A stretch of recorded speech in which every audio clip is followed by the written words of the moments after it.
5장 28절부터 33절까지 여호와의 명령을 들어서 모세가 백성들을 교훈합니다.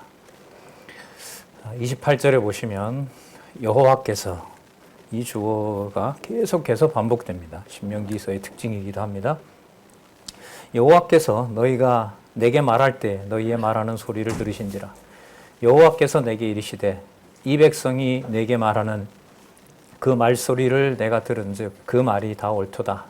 다만 그들이 항상 이 같은 마음을 품어 나를 경외하며 나의 모든 명령을 지켜서 그들과 그 자손이 영원히 복받기를 원하노라.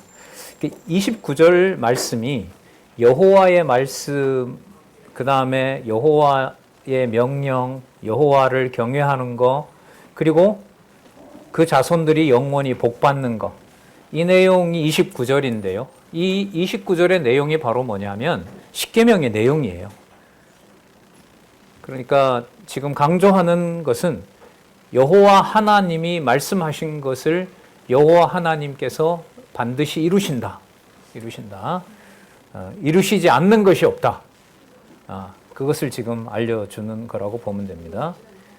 자, 30절에 보시면 가서 그들에게 각기 장막으로 돌아가라 이르고 너는 여기 내 곁에 섰으라. 자, 그 다음 또 보세요. 내가 모든 명령과 규례와 법도라고 얘기를 하죠.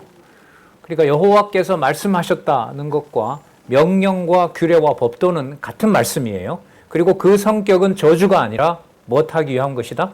생명과 복을 주려 하심이니라. 아까 그 부모 공경과 관련해서 목적이 뭐라 그랬었죠? 부모 공경과 관련해서 생명이 길고 뭘 누리라?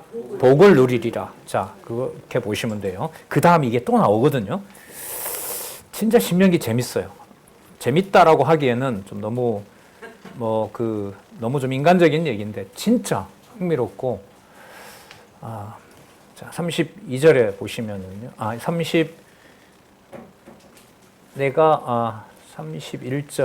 31절 중간만 읽었네요. 다시 읽을게요. 너는 여기 내 곁에 섰으라. 내가 모든 명령과 규례와 법도를 내게 이르니니. 자, 그 이유는 너는 그것을 그들에게 가르쳐서 내가 그들에게 기업으로 주는 땅에서 그들로 일을 뭐하게 하라? 행하게 하라 하셨나니. 그런즉 또 강조해요. 너희 하나님 여호와께서 너희에게 명하신 대로. 이게 여러분 성경권이에요. 그러니까 모세가 지금 얘기하는 게 이거 지금 내 말이다, 내 말이 아니다. 내 말이 아니고 그때 너희들이 봤던 그 여호와께서 너희들 입으로 더 말씀하면 우리가 다 죽게 됐으니까 우리가 모세를 통해서 말하면 듣겠습니다. 우리에게 직접 얘기하지 마십시오. 이것만 보더라도 직접 계시받았다는 것은 성경에 대한 무지예요. 여호와 하나님 직접 나타나면 다 죽어요. 그리스도를 매개로, 그리스도를 통해서 약속하신 성령이 와서 기록한 말씀을 주는 것, 그러니까 권위는 유지하고 우리가 들을 수 있는 형태로 글자를 주신 거예요. 문자를. 그래서 내가 바로 하나님에게 바로 계시를 받겠다? 이건 성경에 대한 무지인 거죠. 그 자체가 저주죠, 사실. 수천 년 전에 이스라엘 백성들이 두려워했던 바로 그 두려움을 나는 받을 수 있다, 이거 아니겠어요? 자, 32절. 너희 하나님 여호와께서 너희에게 명령하신 대로 너희는 삼가 행하여 좌로나 우로나 치우치지 말고. 33절 같이 보겠습니다. 시작. 너희 하나님 여호와께서 너희에게 명하신 모든 도를 행하라.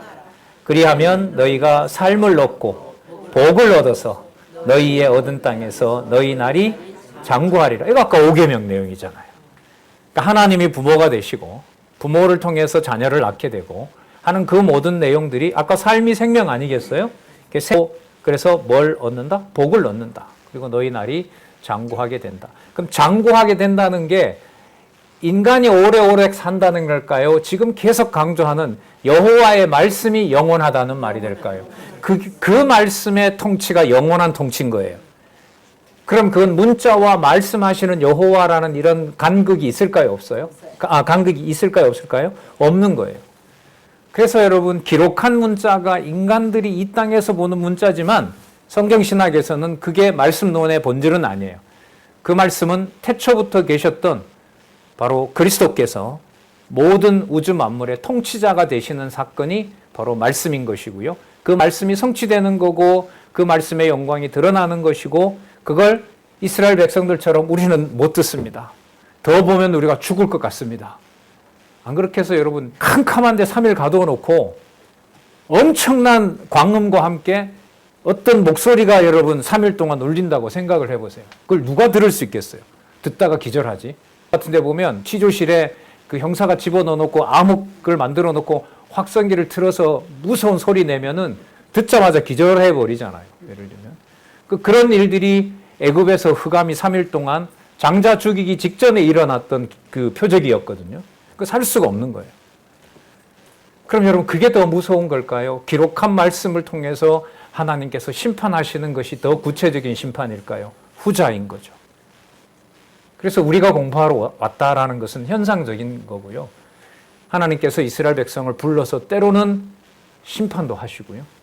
하지만 전부 죽이는 것이 아니라 바로 아브라함과 이삭과 야곱에게 약속했던 언약을 내가 이루겠다. 그 본질이 바로 지금 여호와께서 말씀하신 도이고 그 생명을 얻게 하고 복을 얻게 하시는, 그래서 누구의 이름이 장구하게 되는, 여호와의 이름이 장구하게 되는. 자, 그래서 자연스럽게 이어집니다. 여러분 아까 그리하면은요 레마니라는 유명한 접속사죠. 뭐뭐 하기 위하여. 자, 도를 행하라. 왜냐하면 그 목적은 너희가 삶을 얻고 복을 얻어서 너희의 얻은 땅에서 너희 날이 장구하도록 하기 위하여. 그러니까 누구의 이름을 계속 부를 수 있게.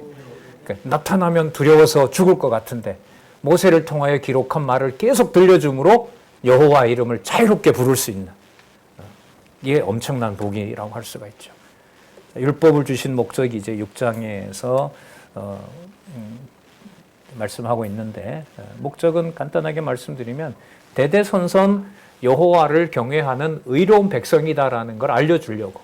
그러니까 이 말씀을 못 들으면 이방 민족하고 같은 거잖아요. 그러니까 계속해서 율법을 내가 주겠다는 거예요. 이는 곧 너희 하나님 여호와께서 너희에게 가르치라 명하신 바 명령과 규례와 법도. 길죠? 자, 다 들어있어요, 이게. 너희 하나님 여호와께서 너희에게 가르치라 명하신 바 명령과 규례와 법도. 이게 한 세트가 되는 거예요. 그러니까 하나님의 말씀이 뭐냐라고 물으면 하나님 여호와께서 우리에게 가르치라고 명하신 바로 명령과 규례와 법도. 이게 바로 하나님의 말씀이라고 보시면 돼요. 너희가 건너가서 얻을 땅에서 행할 것이니 성취될 것이니 곧 너와 네 아들과 네 손자로 평생에 내 하나님 여호와를 경외케 하며 내가 너희에게 명한 그 모든 규례와 명령을 지키게 하기 위한 것이며, 또 반복합니다. 내 나를 장국케 하기 위한 것이라. 땅이 영원하다라는 말은 뭐냐면은 전도서에 나오죠. 땅이 영원하다는 말은 누구의 이름이 계속해서 택한 백성들에게 이어진다? 여호와의 이름이. 이렇게 보시면 됩니다. 3절 이스라엘아 듣고 삼가 그것을 행하라. 이 사본에는 없습니다. 그래서 정도로 보면 돼요. 내가 복을 얻고, 그래서 내가 복을 얻고 내 열조의 하나님 여호와께서 내게 허락하신 같이 젖과 꿀이 흐르는 땅에서 너의 수요가 심히 번성하리라. 장구하리라는 말씀하고 같은 겁니다. 자. 그렇다면은 바로 이 여호와라는 신은 이 땅에 한 분밖에 계시지 않고 오직 그만 사랑하도록 하는 것이 이 말씀을 주신, 그러니까 너희에게 가르치라 명하신 바로 명령과 규례와 법도가 이런 것이다. 6장 4절에서부터 9절까지 참 귀한 말씀이죠. 자, 볼게요. 이스라엘아 들으라. 이거 여러분 되게 유명한 구문이에요. 히브리인들에게. 쉐마 이스라엘이라는 말이거든요. 뭐 영상이나 이런 데 많이 나와요. 쉐마 이스라엘. 이 말은 누가 말씀하신 거다? 여호와 하나님께서 들으면 두렵고 떨리고 죽을 것 같은 그 말씀을 우리에게 모세를 통하여 들려준 것이다. 그런 여호와께서 그리스도로 이 땅에 오셔서 당신의 말씀을 우리가 들을 수 있도록 눈으로 보고 듣도록 해주셨다. 그런 의미가 여러분 이 구문이에요. 쉐마 이스라엘. 이거 엄청난 유명한 구절로 씁니다. 그러니까 지금부터 그러니까 누구 얘기를 하겠다? 여호와 하나님의 얘기를 하겠다. 자, 그래 놓고 이제 자기 얘기하면 안 되는 거죠. 유대인들은 쉐마 이스라엘이라고 한 다음에 자기 기준대로 말씀을 보고 말씀으로 온 그리스도를 죽이는 일이 벌어진 거죠. 엄청나게 무서운 저주예요, 그거. 예. 성경 권위를 이 땅에서 여러분 1987년을 기준으로 출판이 되면서 공식적으로 이 땅에 책임 있는 책으로 공포가 됐잖아요. 그걸 이제 한 40년 넘게 우리 같이 공부해 가고 있는데, 여기서 여호와 하나님의 이름을 누구보다도 많이 듣고 마음에 간직하도록 하고 또 전파하고 하는 일에서 이게 두렵고 떨림이 있는 거죠. 4절 같이 한번 읽어보겠습니다. 9절까지 시작. 이스라엘에 들으라. 우리 하나님 여호와는 오직 하나인 여호와시니 너는 마음을 다하고 성품을 다하고 힘을 다하여 내 하나님 여호와를 사랑하라.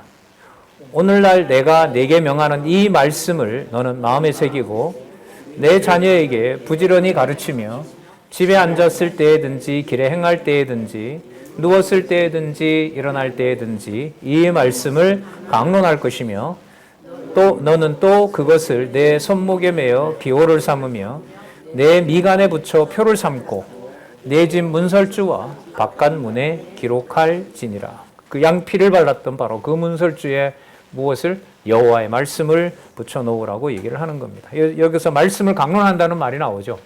이 강론한다는 말이 뭐냐면 아까 이스라엘아 들으라 라는 것처럼 하나님의 말씀이 이 땅에 선포되는 것을 여러분 강론이라고 보시면 돼요. 그러니까 강론은 단지 말을 전달하는 게 아니고요. 자, 지금까지 계속 강조가 되는 누구의 말씀? 여호와 하나님께서 명하신 명령과 규례와 법도, 그 말씀이 드러나는 거, 그 말씀이 살았고 운동력이 있는 것을 뭐라고 하냐면 말씀 강론이라고 그래요. 따라서 강론의 주체는, 주관자는 인간이 아니고 누구예요? 성령이세요. 지금 이거 보시면 아시잖아요. 여러분 지금 이 과정에 따라서 모세가 중요하다 이렇게 결론이 나와요? 아니죠. 모세도 이 말씀에 순복하도록 한단 말이죠. 따라서 여러분 말씀 강론, 여러분 성경 강론이라고 하는 그 말은 성경 권위와 직접 연결이 된다. 하나님이 직접 강론하면 이스라엘 백성들이 받을 수 있어요, 없어요? 죽게 돼요. 죽게 돼요. 기록한 말씀을 모세가 낭독해줘야 살 수 있어요. 살 수 있어요. 그게 이 땅에서 장구하는 할 수 있는 유일한 조건이에요. 말씀을 안 받으면 언약 자손이 아니에요. 법이 없어지는 거니까. 그러나 그 법을 누구로부터 직접 못 받아요? 여호와 하나님으로부터 직접 받을 수 없어요. 직접 받을 수가 없어요. 그래서 모세로 하여금 이제 첫 번째 5권의 마지막인 신명기서 내용에서 그 기록한 말씀이 무엇인지, 이게 왜 여호와의 말씀, 절대적 권위인지 이걸 지금 여기서 공포하는 거예요. 그러니까 이게 출애굽기 레위기하고 분위기가 잘못 다르죠. 그러니까 그 40년 동안 언약대로 이루신 그 능력이 모세에게 있는 것이 아니라 나타나신 여호와의 그 능력에 있고 그걸 우리가 직접 받을 수가 없고 모세를 통하여서 우리가 받은 것. 그러니까 이때 모세를 무시해버리면 누구를 무시하는 것하고 똑같아요? 여호와를 부정하는 것하고 똑같아요. 그렇다고 모세를 보고 하나님이라고 이렇게 평가하면 또 안 되는 거예요. 그럼 그게 우상이 되는 거잖아요. 그래서 이 전체 분위기를 신명기서를 보시는 게 매우 의미가 있고 진짜 뭐라 그래야 될까 이게 좀 두렵기도 하고 이게 권위구나, 말씀의 권위구나 이런 것도 느낄 수가 있어요. 자, 계속 보겠습니다. 10절에서부터 15절 보면 가나안 땅에 이제 들어가게 하는데 거기 가서 여호와만 경외하도록 하라, 이걸 다시 알려줘요. 10절에 보시면은요, 또 시작하죠? 내 하나님 여호와께서, 여기 아주 놀라운 얘기가 나옵니다. 아까 여러분 말씀 강론한다 그랬잖아요. 그럼 말씀 강론할 때 주어가 누가 된다 그랬죠? 모세가? 아니죠. 여호와의 권위예요. 하나님 말씀의 권위예요. 살았고 운동력 있는 살았고 운동력 있는 말씀이 역사하시는 거라는 거예요. 자, 그래서 6장 10절에서부터 15절에 보면 하나님이 하게 하셨다라는 말이 나오는 거예요. 10, 5절까지 좀 길긴 한데요. 같이 한번 읽어보겠습니다. 시작. 내 하나님 여호와께서 내 열조 아브라함과 이삭과 야곱을 향하여 내게 주리라 맹세하신 땅으로 너로 들어가게 하시고 내가 건축하지 아니한 크고 아름다운 성읍을 얻게 하시며 내가 채우지 아니한 아름다운 물건이 가득한 집에 얻게 하시며 내가 파지 아니한 우물을 얻게 하시며 내가 심지 아니한 포도원과 감람나무를 얻게 하사 너로 배불리 먹게 하실 때에 너는 조심하여 너를 애굽 땅 종되었던 집에서 인도하여 내신 여호와를 잊지 말고 내 하나님 여호와를 경외하며 섬기며 그 이름으로 맹세할 것이니라. 14절. 너희는 다른 신들 곧 내 사면에 있는 백성의 신들을 쫓지 말라. 너희 중에 계신 너희 하나님 여호와는 질투하시는 하나님이신즉 너희 하나님 여호와께서 내게 진노하사 너를 지면에서 멸절시킬까 두려워하라. 그러니까 언약은 반드시 이루게 되는데 거기에 들어가서 그 약속을 이루신 여호와를 배반하게 되면 너희들이 거기서 멸망당하게 될 것이다. 그러므로 너희들은 여호와를 경외하도록 하라. 이 말씀인 거죠. 그 13절 같은 경우에 내 하나님 여호와를 경외하며 섬기며 그 이름으로 맹세할 것이다. 그 이름으로 맹세한다라는 말은 무슨 뜻이냐면 모세가 했기 때문에 모세가 실행을 한다 이것이 아니고요. 누구의 권위 있는 말씀이다? 여호와의 권위 있는 말씀이다. 인간이 하겠다는 말이 아니고 여호와께서 하신다고 했던 그것을 마음에 받아들이라는 거죠. 그러니까 맹세라는 말은 여호와 하나님께서 하신다는 것을 그대로 확인해 주는 것이 맹세라고 할 수 있어요. 이걸 나중에 그리스도가 오셔서 우리가 뭔가 이루겠다, 우리가 뭔가 의지를 가지고 하겠다라는 그런 의미의 맹세를 뭐하라? 하지 말라고 하는 거죠. 하늘로도 말고 땅으로도 말라. 그 하늘은 누구 것이며 땅은 누구 것이냐. 그걸 여호와께서 전부 하늘에서 정하신 대로 하는 거기 때문에 맹세란 있을 수 없다.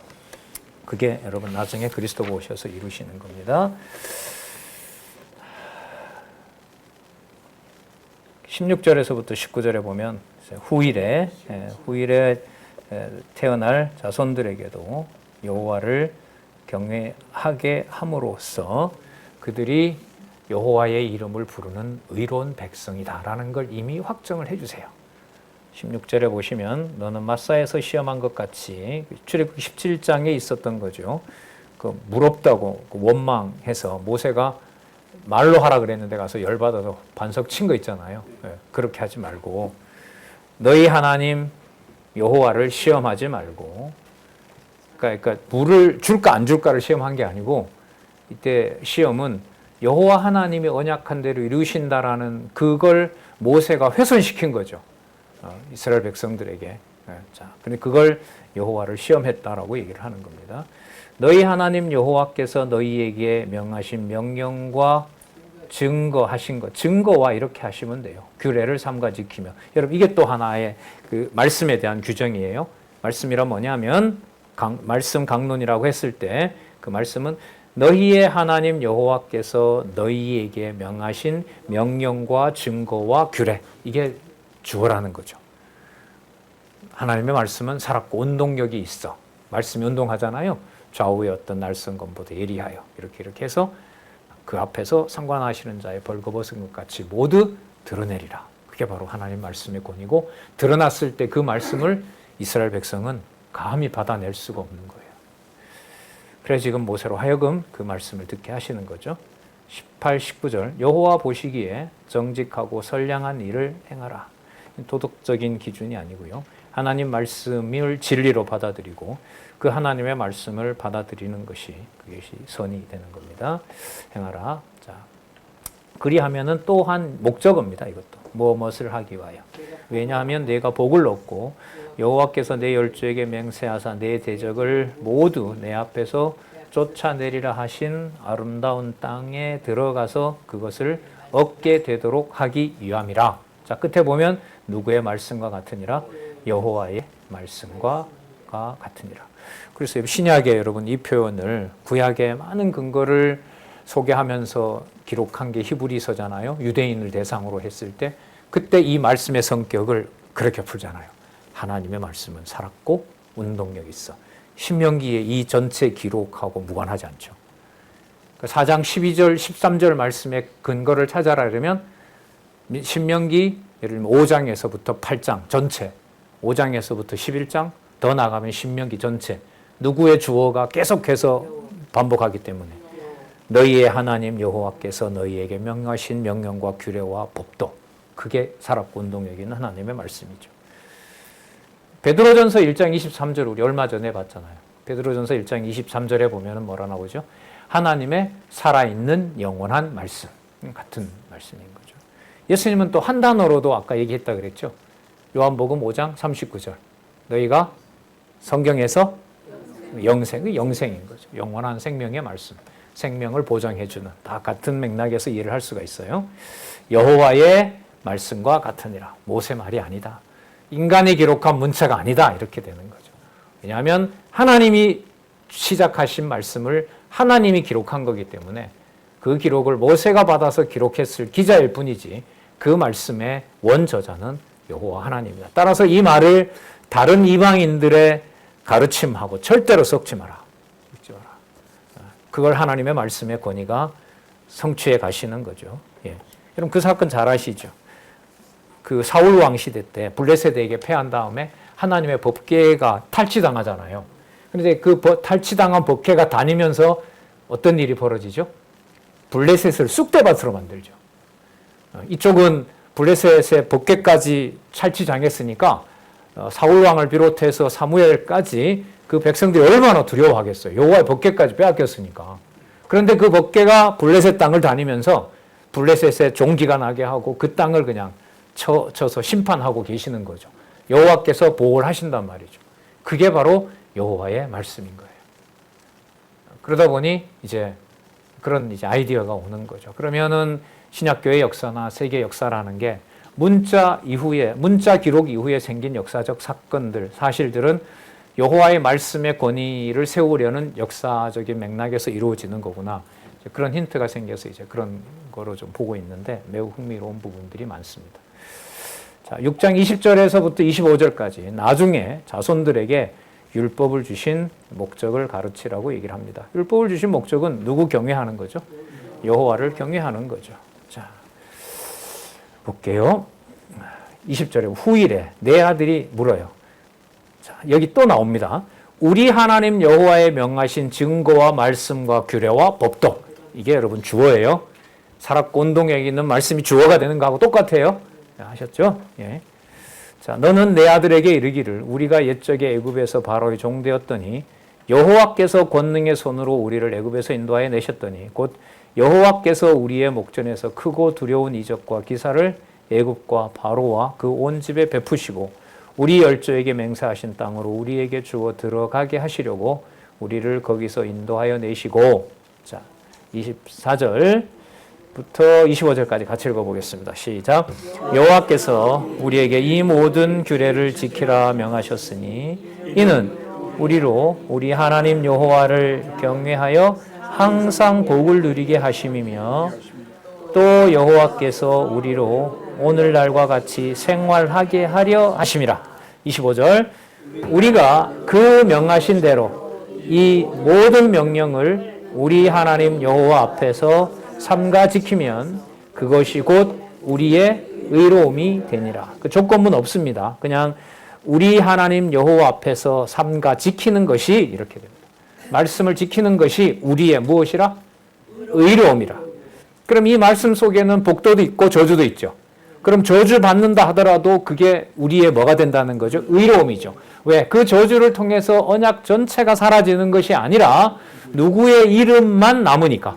여호와의 이름만 남기 때문에 그것을 뭐라 그러냐면 의로움이라고 하는 거예요. 구약 성경에서 아주 명확하게 신약과 관련해서 의가 뭐냐라는 걸 여기서 보여주고 있어요. 지난 40년 동안에 율법대로 다 죽었는데도 여호와의 언약이 이어지고 세대된 교체는 전부 하나님 백성으로 법을 받은 정당한 하나님 백성 된 거죠. 그게 바로 의로움인 거예요. 그의 나라와 하나님의 나라와 그의 의를 구하라고 했을 때 그 의도 이런 성격을 가지고 있는 거예요. 그 하나님의 의를 완성하도록 하시는 거, 이게 바로 법을 준 것하고 관계가 있는 겁니다.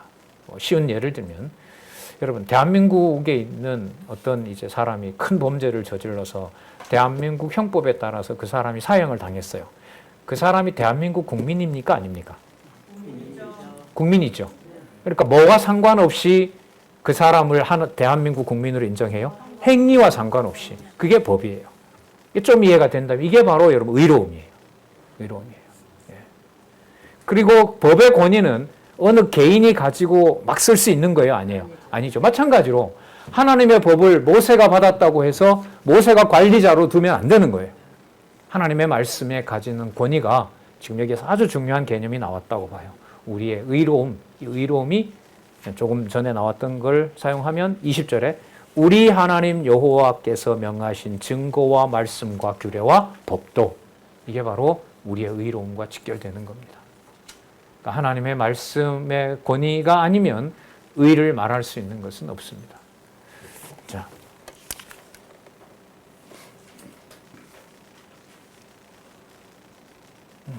그 다음에 7장에 보시면 율법을 지킬 이유가 나오는데요.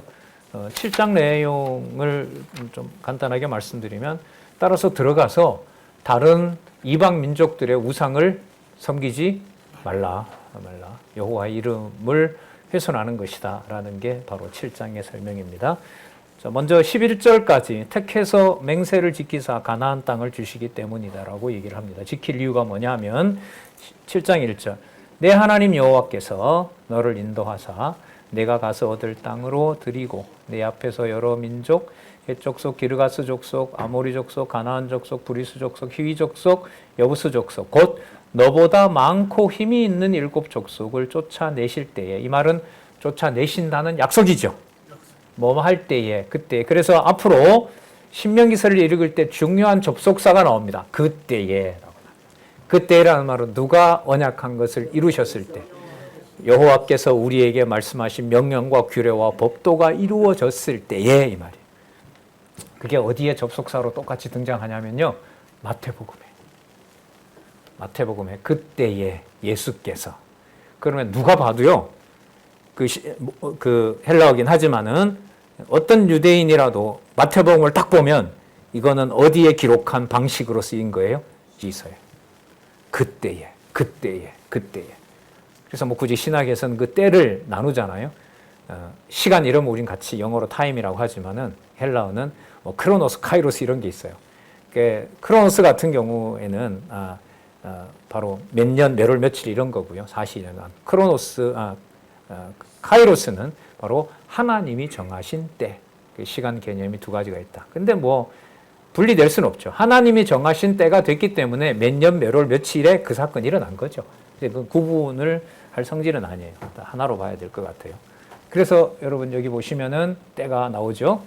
너로 치게 1절 끝에 7 족속을 쫓아내실 때에 언약대로 성취했으므로 내 하나님 여호와께서 그들을 내게 붙여 너로 치게 하시리니 그때에 너는 그들을 진멸할 것이라. 그리고 그들과 어떤 언약도 무슨 언약도 삼가하고 언약을 맺지 말고 불쌍히 여기지도 말고 혼인도 하지 말고 딸도 주지 말고 며느리도 삼지도 말고. 자, 왜 그러냐면 4절에 그가 내 아들을 유혹하여 그로 여호와를 떠나고 다른 신들을 섬기게 하므로 여호와께서 너희에게 진노하사 갑자기 너희를 멸하실 것이기 때문에 그렇다. 자, 그러면 가서 뭘 해야 되느냐? 5절 중간에 단을 헐고 주상은 깨트리고 아세라 목상은 찍어버리고 우상들을 불살라 버려라 라고 얘기를 하는 겁니다. 왜냐하면 6절에 기록한 말씀을 한번 같이 읽어볼까요? 6절 7절 시작. 너는 여호와 내 하나님의 성민이라.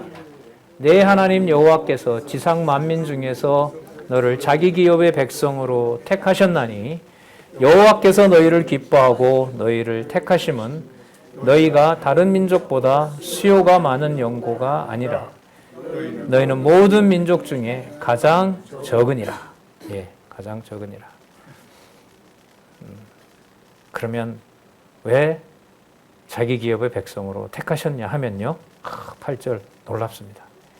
여호와 하나님의 근원적인 속성과 관계가 됩니다. 같이 읽어보겠습니다. 시작.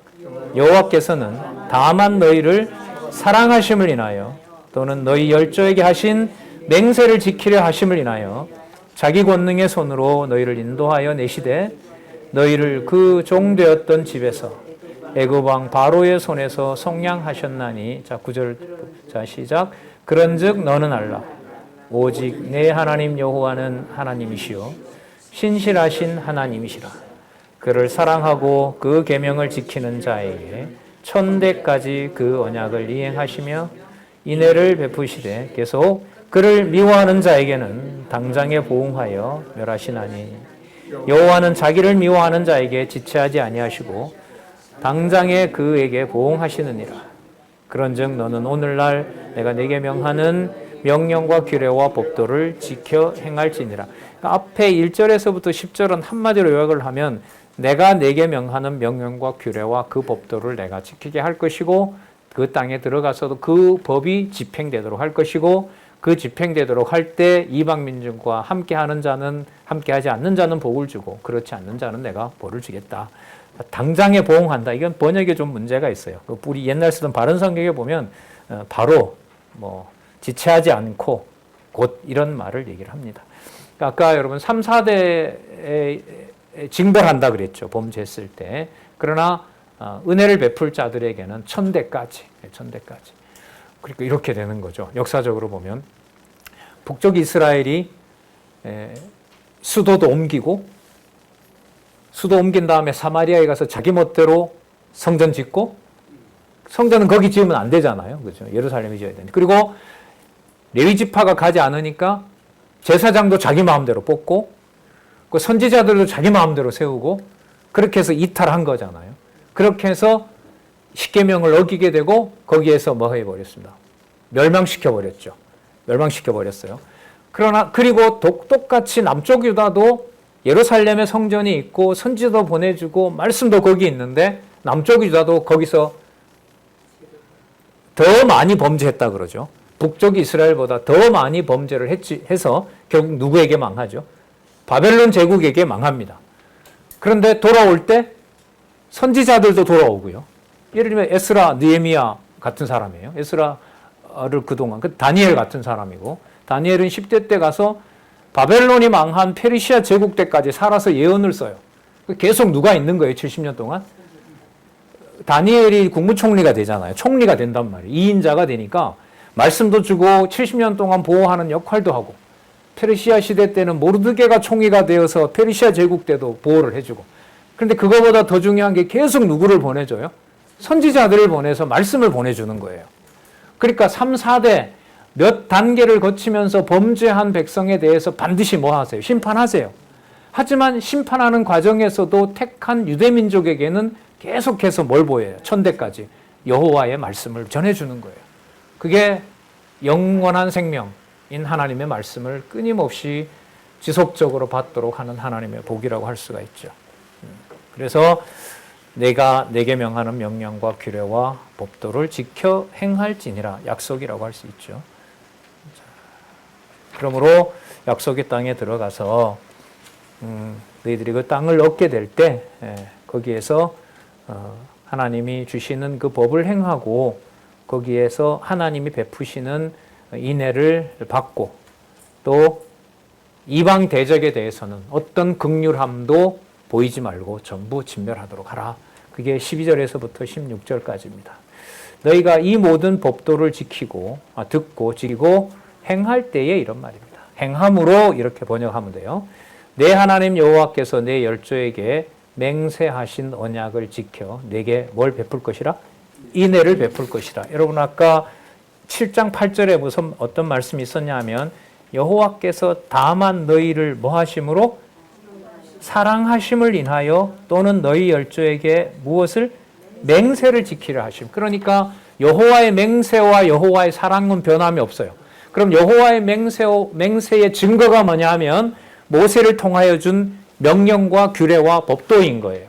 그럼 그 말씀이 지속적으로 전달이 되고 그 말씀에 의해서 때로는 저주를 받고 때로는 복을 받는 그 모든 과정들이 지금 7장 12절에 있는 대로 내 하나님 여호와께서 내 열조에게 맹세하신 언약을 지켜 이스라엘 백성들에게 뭘 베푸신 거냐 하면 은혜를 베푸신 거죠. 여러분 여기에 5가지 속성이 다 들어갈까요? 안 들어갈까요? 전능성 당연하죠. 신실성 당연하죠. 여호와의 방법대로 하시죠. 더하거나 덜할 수 없어요. 여호와께서 얘기하잖아요. 더하거나 빼지 마라. 가감하지 마라. 이 신명기서에 나오는 말씀이죠. 가감하지 말고 저 민족은 우리에게 유리하니까 좀 여종이 요즘 부족한데 저 여종들은 좀 살려놓을까? 이러면 안 되는 거예요. 긍휼히 보지 말고 전부 멸하라는 거죠. 그 말씀을 그대로 성취하도록 하신다는 거예요.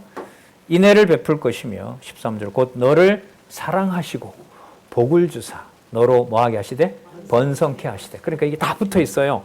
여호와의 명령과 규례와 법도, 여호와의 사랑, 여호와의 맹세, 여호와의 자비, 여호와의 인애, 자손, 땅, 통치, 이게 전부 다 신명기에 오면 이게 다 하나로 통일이 됩니다.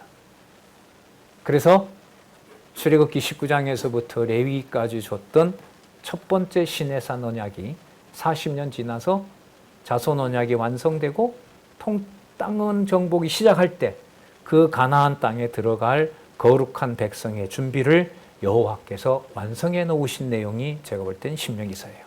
그래서 그때 그 호렙산 언약을 뭐 할 수밖에 없어요. 재교육할 수밖에 없어요. 재교육한다는 말은 무엇을 완성하는 거예요? 법을 완성하는 거예요. 아까도 비유로 얘기했지만 세계에서 가장 좋은 국가의 법은 대한민국의 법이다. 지금 이렇게 영상을 보셨겠지만 줄 서서 기다리는 나라 많잖아요.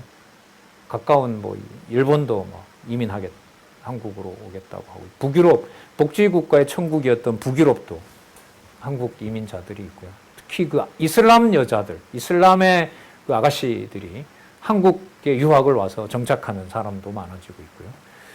글쎄 모르겠어요. 어떻게 쓸지 모르겠어요. 자, 그게 여러분 여호와의 명령과 규례와 법도를 실체적으로 이루시고 그걸 깨닫게 하신 성경 신학을 섭리하는 여호와의 살아계신 증거와 관계가 있을까요, 없을까요?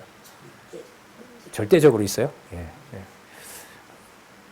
그렇게 봐야 재밌어요. 여기 정 장로님 그런 거 지금 만들어 막 올리고 하시잖아요. 7장 12절에서부터 16절 속에 법과 역사와 여호와의 5대 속성과 그 다음에 이 내용들이 적으로 3대 언약과 법과 여호와의 속성과 그 모든 것들이 전부 모여 있는 표현들이 7장 12절에서부터 16절이라고 보셔도 돼요. 13절 곧 너를 사랑하시고 복을 주사 너로 번성케 하시되 너로 하고 내 열조에게 맹세하신 땅에서 내 소생에게 은혜를 베푸시며 내 토지 소산과 곡식과 포도주와 기름을 풍성케 하시고 내 소와 양을 번식케 하시리니 내가 복을 받음이 만민보다 우승하여 너희 중에 남녀와 너희 짐승의 암수에 생육하지 못함이 없을 것이며 여호와께서 또 모든 질병을 내게서 멀리하사 너희가 아는 바 그 애굽의 악질이 내게 임하지 않게 하시며 너를 미워하는 모든 자에게 임하실 것이라. 그래서 내 하나님 여호와께서 내게 붙이는 모든 민족을 내 눈이 긍휼히 보지 말고 진멸하고 그 신을 섬기지 말라. 그것이 내게 올무가 되리라. 그러면 오직 누구의 말씀?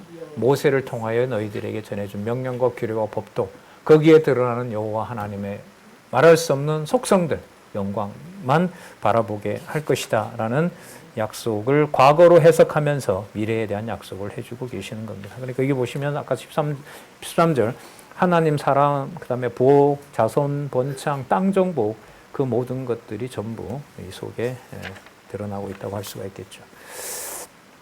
자, 그러므로 이방 민족들이 강하게 보이고 힘있게 보이지만은 뭐 하지 말라? 두려워하지 말라. 내가 앞서서 내가 할 것이다. 그게 17절에서부터 26절입니다. 그러면 이방 신을 섬기지 못하도록 우리가 결과적으로 하는 걸까요? 여호와께서 그 법을 보호하시는 걸까요? 보호하시는 거예요. 이 내용이 여러분 어디서 확증이 되냐면 이사야부터 말라기까지예요. 그러니까 모형 언약을 폐망시키잖아요. 그 말은 이스라엘과 유대 백성들이 그 법을 관리할 능력이 있다 없다? 없다는 거예요. 그래서 망하게 되는 거예요. 그러면 그 법은 사라질 텐데 그걸 누가 관리를 하며 여호와의 이름은 어떻게 됩니까? 이거는 너무나 심각한 질문인 거예요. 왜냐하면 여호와의 존재를 믿을 수가 없기 때문에. 그럴 때 여호와가 하시는 말씀이 곳곳에, 선지서 곳곳에 내가 너희들의 아비가 되며, 아브라함의 후손이라고 해서 아브라함이 복을 받았다고 너가 자동으로 복 받는 것이 아니라 각자에게 내가 아버지이기 때문에 내가 각자에게 복을 주는데 이방인에게도 제사장이 되게 할 것이고, 그 다음에 그 복은 이제는 너희들 마음에 새겨 놓을 것이다 라고 하는 약속의 말씀들이 싸매실 때, 회복시키실 때 여호와 하나님이 왕도 되고 내가 부모도 되고 내가 제사장도 세울 것이고, 그 말씀은 이제 선지자를 계속 보내는 것이 아니라 참 선지자 보낸 후에 너희들 마음에 내가 새겨 놓겠다. 그 유명한 예레미야 31장 31절 같은 말씀이 그런 거죠. 자, 그래서 여러분 나중에 그 신명기서가 이사야부터 시작해서 말라기까지 그 예언을 통한 언약, 그 폐망과 회복 구조가 되어 있잖아요. 그 부분에 대한 근거로 실제로 강론집에서 많이 쓰고 있고요. 실제로 이 본문들 하나하나의 말씀들이 이제 선지서 다음에 누가 오시냐면 그리스도가 오시기 때문에 그 선지서에 특히 그 후반부에 실체적인 의미로 이루시는 자손 땅 통치 의미가 얼마나 혁혁하게 바뀌는지를 되게 재미있게 공부를 할 수가 있어요. 그러니까 그리스도가 오시는데 이 땅에 그 오신 그리스도가 보여주시고 또 선지자, 제사장, 왕노릇 할 일들이 전부 이 땅에 일어나고 이방에도 일어나는데 어디에 있는 사건이다? 이게 하늘에 있는 사건이다라고 얘기를 합니다. 그래서 여러분 이사야서에 그 말이 나오죠. 새하늘과 새 땅이라는 말씀이 이사야서에 실제로 나옵니다. 그럼 그게 뭐하고 관계될까요? 교회와 연관이 되는 거예요. 그걸 그리스도가 오셔서 회개하라, 천국이 가까웠다, 임하였다, 이렇게 이제 연결이 되는 겁니다. 그것의 확실한 구체적인 근거들을 우리가 지금 보고 있는 신명기 전체 내용에서 고렙선 언약, 재교육, 내가 너희에게 말하는 명령과 규례와 법도 그걸 확증해 주는 것하고 직결되는 겁니다. 22절에 보시면은요.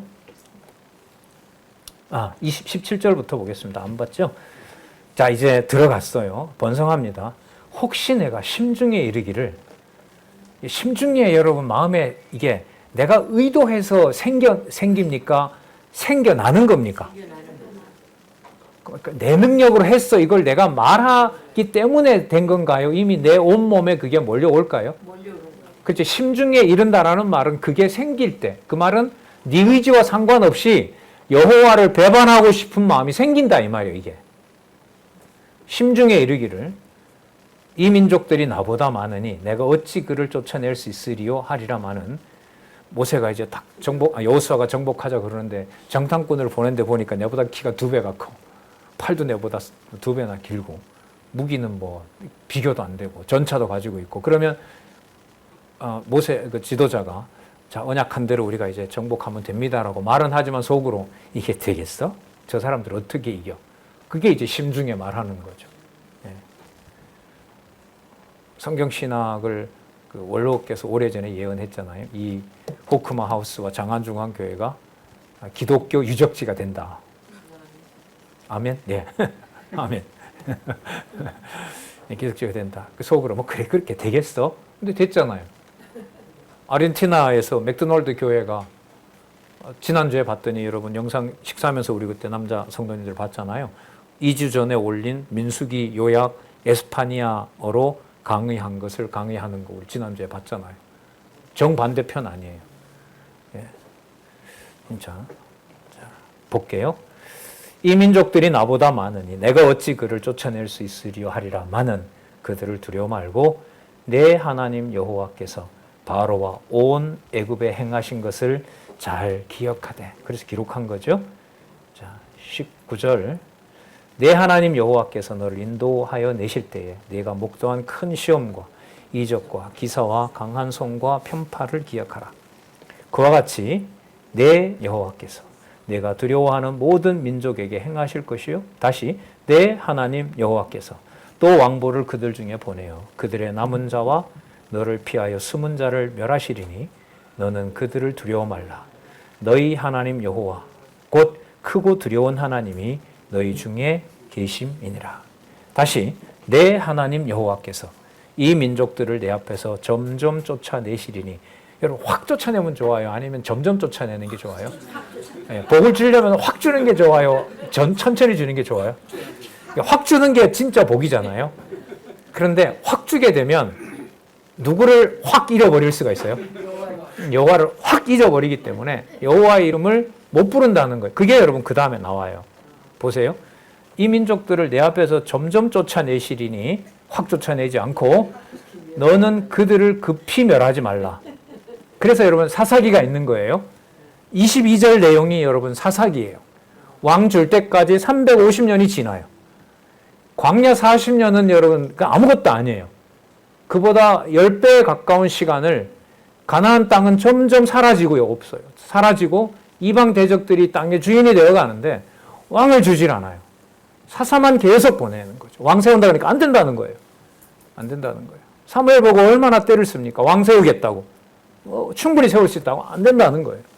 그럼 왜 확 왕국을 안 세우느냐? 여호와 잊어버리기 때문에. 그게 여호와의 주권성이에요. 너는 그들을 급히 멸하지 말라.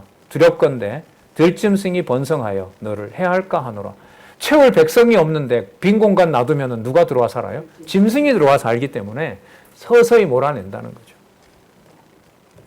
23절 내 하나님 여호와께서 그들을 내게 붙이시고 그들을 크게 요란케 하여 필경은 진멸하신다.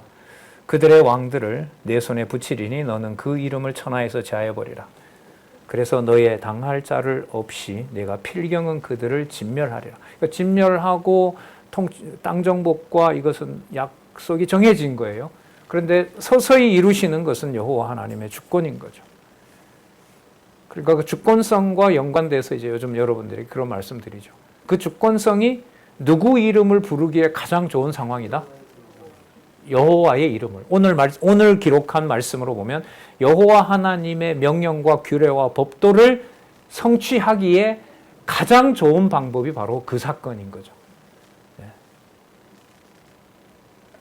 24절. 그게 여러분 안식하고 관계가 되고요. 내가 뭔가 더 이상 하지 않도록 일을 멈추고, 여기 아까 심중에까지라도 멈추게 되는 일은 그게 누가 하신 일? 여호와가 하신 일로 그게 믿어질 때. 근데 그 말씀은 반드시 믿어지게 하고 사랑이 되고 은혜가 되고 자비가 되고 영생이 된다는 말씀을 우리가 아까 본문에서 확인했습니다. 24절. 그러므로 너도 되겠죠. 필경은 진멸하리라. 필경은 그들을 진멸하리라. 그러므로 너는 그들의 조각한 신상을 불사르고 그것에 입힌 은이나 금이나 탐내지 말며 취하지 말라. 두렵건대 내가 그것을 인하여 올무가 될까 하노니 이는 내 하나님 여호와께서 가증히 여기시는 것임이니이다. 금 뺏겨가서 이거 여호와께 드리려고 해요. 그렇게 거짓말하고 그렇게 하지 말라는 거죠. 결국 그게 그 금을 갖다가 다시 또 다른 우상을 만들게 되니까 전부 다 진멸해라, 태워라라고 얘기를 합니다. 26절 너는 가증한 것을 내 집에 들이지 말라. 너도 그와 같이 진멸당할 것이 될까 하노라.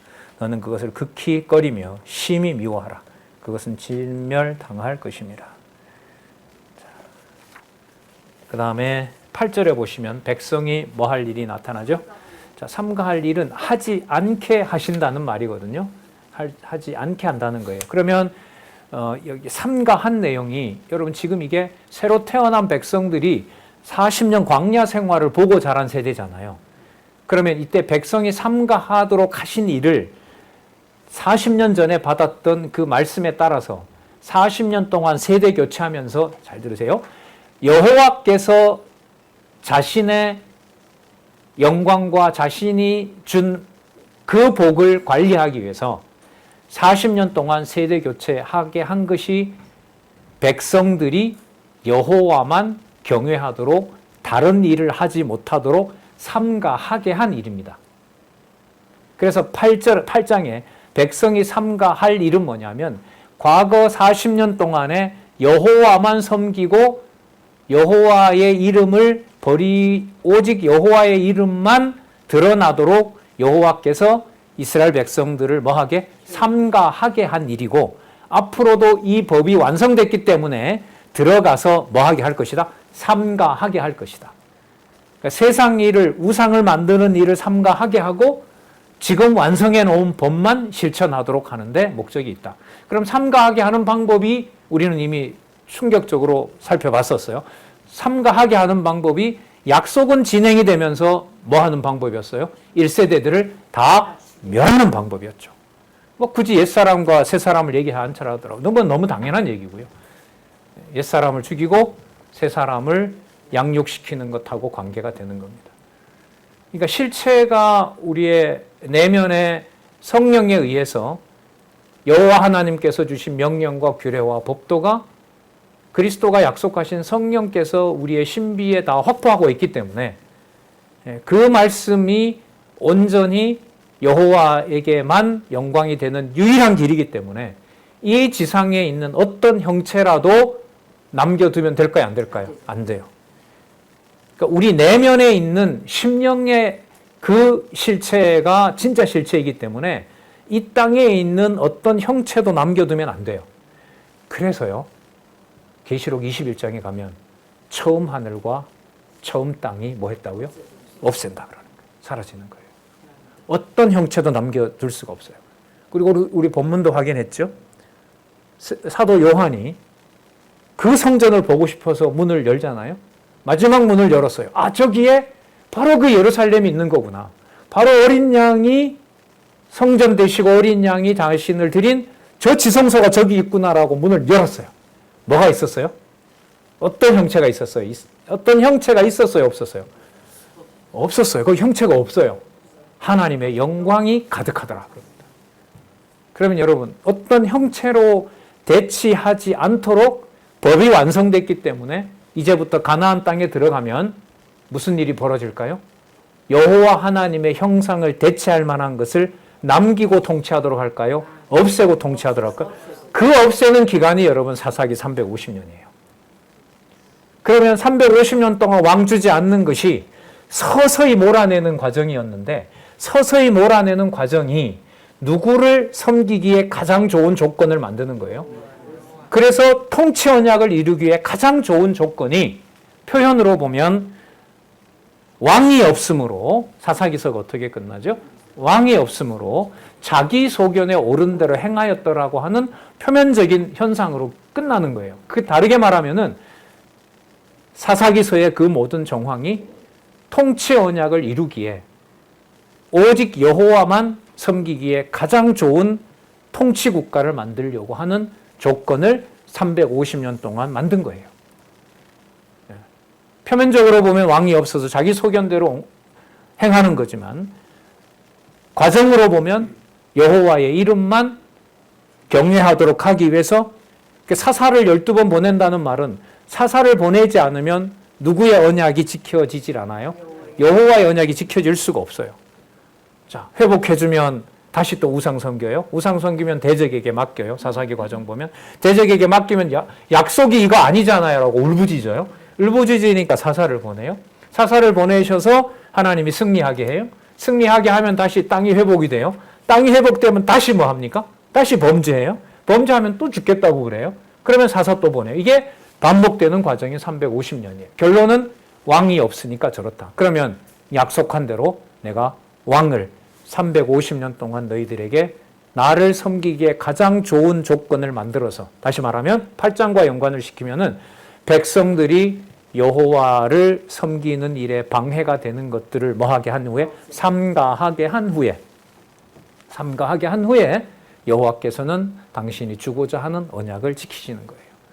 그럼 여기서 여러분 창세기 3장에 나오는 에덴 동산을 사단에게 맡기는 일도 우리 개론 구조 중요하다 그랬죠. 에덴 동산에서 범죄하고 쫓겨나는 그게 언약을 폐기하거나 언약이 사라지는 게 아니라 언약에 뭐로 나온다고요? 언약을 보호한다. 언약의 보호. 그게 여러분 창세기 3장 위에 있는 의미인 거예요. 마찬가지죠. 삼가하게 하는 과정이 350년 동안 지속이 되면서 여호와의 언약이 점점 사라지는 것처럼 보여요. 그게 바로 오직 여호와만 바라보게 하도록 여호와께서 백성들이 뭐하게? 삼가하게 하신 거예요. 재밌죠? 저 혼자 막 좋아서 한 건가? 이러면 되게 인간적으로 슬픈데. 아니, 같이 공감해요. 그래요? 장로님 감사합니다. 장로님 공감하시니까 여러분들도 공감하신다고 알고 있습니다. 예. 조금만 더 하고요. 지금 50분이 넘었는데 5분만 더 하고요. 1시간 채우고 기다리던 방학을 하도록 하겠습니다. 예. 자, 8장 1절에서부터 6절. 40년 동안 광야 길을 걷게 하신 목적. 뭐 하게 하려고? 제목이 뭐라고요? 8장의 제목이 백성이 삼가할 일. 그럼 여기에 8장 1절에서부터 6절까지 40년 동안 광야 길을 걷게 하신 목적이 뭐라고요? 삼가하게 하는 일을 하지 못하게 하는 거죠. 삼가하게 한 거죠. 누구만 바라보도록? 여호와만 바라보도록. 그래서 세대 교체를 한 상황이 일어난 거예요. 내가 오늘날 명하는 모든 명령. 자, 여기 보세요. 주어가 계속해서 강조가 돼요. 아까는 내가 너희들에게 명하는 명령과 규례와 법도. 자, 여기는 오늘날 명하는 모든 명령. 너희가 지켜 행하라. 자, 그리하면은 없습니다. 이것도 왜냐하면이에요. 그 목적은 너희가 살고 뭐하고 번성하고 여호와께서 너희의 열조에게 맹세하신 땅에 들어가서 그것을 얻도록 하기 위함이다. 이렇게 되는 거예요. 그리하면이 아니에요.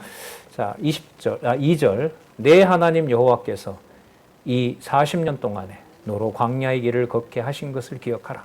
왜 걷게 하셨냐 보세요. 이는 너를 뭐하며?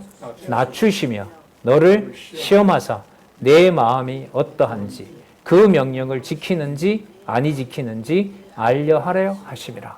하나님이 몰라서 알려하심이라고 했을까요? 아닌 거죠. 당신이 정한 그 뜻이 무엇인지를 보여주려고 40년 동안에 그 모든 것들을 법대로 집행하셨다는 겁니다. 자, 목적이 3절에 나옵니다. 뭐 하려고? 너를 낮추시며 너로 뭐 하게 하고? 줄이게, 배고프게 만들려는 게 목적이었다는 거죠. 왜? 그 다음에 답이 나옵니다. 또 너도 알지 못하며 내 열조도 알지 못하던 만나를 내게 먹이신 것은 사람이 떡으로만 사는 것이 아니요 여호와의 입에서 나오는 모든 말씀. 여러분 오늘 5장에서부터 지금까지 했던 결론, 모든 것의 주어는 뭐냐면 여호와의 입에서 나오는 모든 말씀. 내가 너희에게 얘기한 명령과 규례와 법도 전부 그 표현들이 이렇게 여기에 모아져 있습니다. 여호와의 입에서 나오는 모든 말씀으로 사는 줄을 너로 알게 하려 함이니라. 이 40년 동안에 내 의복이 헤어지지 아니하였고 내 발이 부르지 아니하였느니라. 너는 사람이 그 아들을 또 보세요. 뭐함같이? 아까 3절에 보면 왜 그 길을 40년 겪게 했다고요? 3절에 너를 뭐 하시며? 낮추시며 줄이게 하시고 오직 여호와 하나님의 입으로 나오는 말씀으로 살아가는 줄 알게 하기 위해서. 그러면 여러분 40년 동안에 1세대들은 어쨌든 죽었잖아요. 그러면 여호와의 입에서 나오는 말씀으로 산다라는 말은 죽은 사람들에게는 해당이 안 될까요? 해당이 될까요? 안 될까요? 돼요. 누구 법이 적용된 거니까. 아까 여러분 그래서 예를 들은 거잖아요. 사형수라 하더라도 대한민국 국민이면 백성이 되는 거예요. 그 법으로서 보호하는 법이 얼마나 중요한가가 드러나는 거죠. 그러니까 40년이 민수기서로 보면 백성이 시련받은 거예요. 지금 이 내용도 40년 전을 기억하는데 백성이 시련을 받았다고 하지 않고 누구 입에서 나오는 말씀으로 살았다고 얘기를 해요? 여호와의 입에서 나오는 말씀으로 살았던 기간인 거예요. 생명이 유지되는 시간이었던 거예요. 이렇게 관점이 다른 거예요. 민수기는 세대 교체에 있다 보니까 시련을 통해서 죽고 세대 교체가 되는 건데 신명기서는 그 사건을 누구의 말씀이 드러나는 것이다. 여호와의 말씀이 드러나고 여호와만 경외하도록 모든 인간적인 관계를 전부 삼가하도록 하신 것. 그게 바로 지금 설명하려는 겁니다. 5절에 너는 사람이 그 아들을 징계함 같이 내 하나님 여호와께서 너를 징계하는 줄 마음에 생각하고. 자, 이 표현이에요. 내 하나님 여호와께서 너를 징계하는 줄 마음에 생각하고. 그러면 그때 그 할아버지가, 할머니가, 그 어머니 아버지가 그날 아침 고라단과 같이 거기에 가담했다 죽은 거, 내 하나님 여호와께서 너를 징계하는 줄 마음에 생각하게 하는 거죠. 그것이 여호와의 언약이 폐기된 것이 아니라 여호와의 언약이 뭐 되는 것이다? 계속 이어지는 것이다. 그 증거를 하는 거예요. 그래서 이 구약 신학자들이요, 구약학자들이 이 신명기서를 이걸 어떻게 해야 될지 이게 개념이 잘 서질 않아요. 그래서 상당수의 신학자들이 신명기서를 따로 뗍니다. 여러분 보시는 것처럼 이게 민수기와 뗄 일이에요, 아니에요? 안 돼요. 떼서는 안 돼요. 읽어갈 수가 없어요. 예, 반드시 연결이 돼야 되거든요. 근데 이게 왜 이걸 떼려고 하느냐? 너무나 다르기 때문에. 이게 지금 복인지 저주인지 이게 구분이 잘 안 되는 거예요. 복만 준다는 게 아니라 저주도 나온단 말이죠. 28장에 가면 저주가 나오기 때문에. 그런데 우리는 다 넘어섰어요. 지금 여기 있는 것처럼 너는 사람이 그 아들을 징계함 같이 내 하나님 여호와께서 너를 징계하신 줄 마음에 생각하고. 그럼 그 징계하는 줄 아는 마음은 누가 존재한다라는 사실을 아는 마음이에요? 그렇죠. 이게 지금 이 말씀의 깊이인 거예요. 그래서 여러분 살았고 운동력 있는 말씀이 운동력으로 당신의 섭리를 주관해 가신다. 뜻하신 바를 생각하고 6절 같이 읽어볼게요. 시작. 내 하나님 여호와의 명령을 지켜 그 도를 행하며 결국 그를 경외할지니라. 네, 여기까지 하겠습니다. 8장 7절부터 다음 학기에 9월 달에 시작하도록 하겠습니다. 이제 2시간 하고 조기 방학을 하도록 하겠습니다. 기도하겠습니다. 하나님 아버지 감사합니다. 귀한 시간, 들을 수도 없고 또한 말할 수도 없는 이 놀라운 하나님의 말씀을 저희들에게 허락해 주셔서 감사드립니다. 또 귀한 이 동역자들과 우리 선후배, 귀한 신앙의 선후배들과 몇 달 동안 아름다운 시간을 갖도록 허락해 주셔서 하나님 너무너무 감사드립니다. 간절히 원하옵고 원하옵나니 세대 교체의 아픔을 직접 겪었던 세대들처럼 우리의 기준과 감정으로 받아들일 수 없는 일들이 늘 우리들 가까이에 있지만은 그때 여호와께서 세우신 법과 우리에게 주시는 이 말씀이 우리의 마음에 생각나게 하여 주시고 오직 여호와 하나님의 이름만 남아 있도록, 또 그 여호와의 하나님을 어떤 형상으로 대체하는 우매한 범죄를 하지 않도록 우리를 지켜주시기를 간절히 소원하오며 예수님의 이름으로 기도드렸습니다.